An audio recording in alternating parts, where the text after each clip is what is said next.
رجل من الأثرياء وكان بخيلا شديد البخل عافاكم الله. نسأل الله أن يفيض علينا وعليكم من نعمته، وأن يرزقنا وإياكم الكرم مع أنفسنا ومع عباده. هذا الرجل على بخله كانت له زوجة صالحة تخرج ما تستطيع، وفي يوم وهو يأكل قال الرواة وكانت أمامه دجاجة مصلية، دجاجة مشوية يأكل فيها، فقرع الباب. خرجت المرأة تنظر، من؟ قال سائل لله ما أكلت منذ 3 أيام، جائع أريد الطعام، ما أكلت منذ 3 أيام. فعادت إلى زوجها، رجل جائع منذ 3 أيام، أعطه شيئا. قال لا، اصرفيه. قالت الخير كثير، أعطه شيئا من هذه الدجاجة. قال لا. فخرجت حزينة وصرفت المسكين.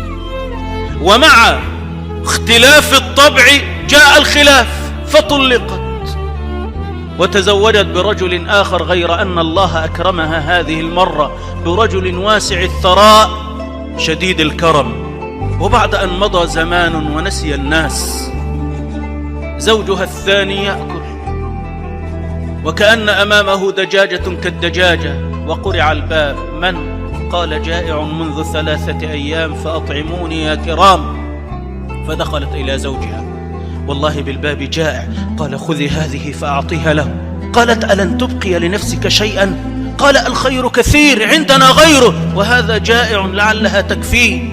فخرجت وعادت إلى زوجها تبكي. قال ما يبكيك؟ قالت أو تدري من بالباب؟ قال الله أعلم. قالت هذا زوجي الأول. قال أو تدرين من أنا؟ أنا السائل الأول. الزمان يدور، وضرب لنا مثلا ونسي خلقه. لو ذكر ما ضرب المثل فلا تنسى كيف بدأت، فإن من ذكر البدايات يسر الله له النهايات. من ذكر المبتدأ تأدب في المنتهى. من ذكر كيف كان يعلم إلى أين يكون، فلا يقصر فيما بينهما.